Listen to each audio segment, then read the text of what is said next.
হ্যারিকেনের আলোতে চকচক করে উঠল। সেটি মনে হচ্ছে সোনালী কালারের দামি কোনো ধাতব কিছু, যেটা দেখতে অনেকটা স্কুলের ঘন্টার মতো লাগছে, কিন্তু তার দুইটা পার্ট মনে হচ্ছে দুইটা ঘন্টা একসাথে জোড়া লাগানো হয়েছে। জিনিসটা দেখে তার অনেক লোভ হলো। সে ভাবল এত পুরনো কবরে এমন জিনিস নিশ্চয়ই দামি কিছু হবে। সাথে সাথে লুকিয়ে ফেলল সেটা, যাতে বাকি দুজন না দেখে। জামার মাঝে করে নিয়ে এসে তার ব্যাগের মাঝে রেখে দিল। এদিকে কবর খোঁড়া প্রায় শেষের দিকে। একপাশের খাড়ালের মাঝে দিয়ে সাদা কাফন দেখা যাচ্ছে। ঠিক তখনই তারা কিছু মানুষের গলার আওয়াজ শুনতে পেল, আর কিছু লাইটের আলো দেখতে পেল তাদের দিকে ছুটে আসতে। বুঝতে বাকি রইল না যে মানুষ টের পেয়েছে কবর খোঁড়ার ব্যাপারটা। ভয়ে তিনজন তাড়াতাড়ি কোদাল আর হ্যারিকেন সব নিয়ে নৌকার দিকে দৌড়াতে শুরু করলো। অনিল হ্যারিকেন নিভায়ে এক হাতে হ্যারিকেন আর আরেক হাতে সেই ব্যাগ নিয়ে দৌড়াতে শুরু করে, কিন্তু হঠাৎ মাঝে এসে অন্ধকারে একটা গাছের ডালের সাথে ধাক্কা খায় আর উল্টে পড়ে যায়। ব্যাগটা হাত থেকে ছিটকে পড়ে যায়। সেই ঘন্টাটা ব্যাগ থেকে নিচে পড়ে যায়। সেই ঘন্টাটা খুঁজে পেল তখন তার স্পর্শে খেয়াল করলো ঘন্টার একটা পার্ট তার হাতে আর একটা খুলে কোথায় যেন চলে গেছে। এদিকে পেছনে গ্রামের মানুষ আসছে, তার খোঁজার সময় নেই। সে একটা পার্ট হাতড়ে কুড়িয়ে নিয়ে আবার দৌড় দিতে শুরু করলো। তারপরে তিনজন এসে নৌকায় উঠেই নৌকা চালানো শুরু করে দেয়। এ যাত্রায় অল্পের জন্য ধরা পড়তে পড়তে বেঁচে যায়। লোকজন নদীর পাড়ে এসে তাদের খুঁজতে থাকে, কিন্তু ততক্ষণে তার নৌকা নিয়ে তারা হারিয়ে গেছে।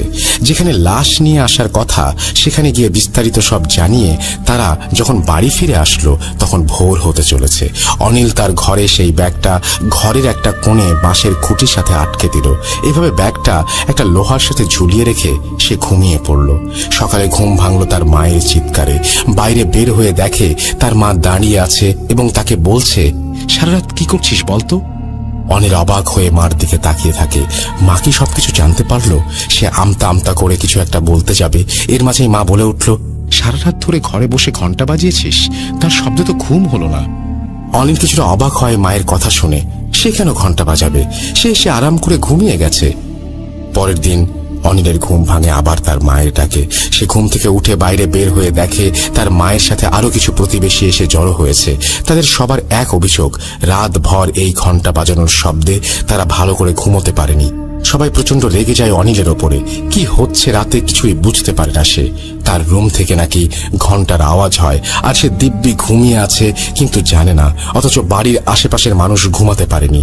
সে সবার কাছে মাফ চেয়ে রুমে চলে আসে। তারপরে ব্যাগ নামিয়ে দেখে ব্যাগের ভেতরে ঘন্টাটা যেমন রেখেছে ঠিক তেমনি আছে, কোনো পরিবর্তন নেই। কিন্তু ব্যাগ আবার ওপরে রাখতে গিয়ে সে অবাক হয়ে যায়।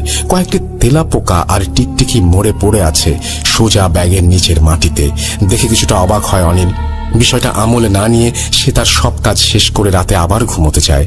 তখন দেখে তার পোষা বেড়ালটা তার ঘরে এসেছে। সে বিছানায় শুয়ে পড়ার সাথে সাথে ঘাড় ঘুরিয়ে দেখে বিড়ালটি বসে আছে ঘন্টা রাখা তার সেই ব্যাগটার নিচে। বিড়ালটি বসে এক দৃষ্টিতে তাকিয়ে আছে তার দিকে। সেদিন রাতেও সে ঘুমিয়ে যায়। সকালে আবার কোলাহল। বাইরে যেতেই দেখে অনেক প্রতিবেশী, প্রচুর রাগ তার ওপর। প্রতিবেশীরা বলে তারা নাকি শান্তিতে ঘুমোতে পারছে না এই ঘন্টার আওয়াজে।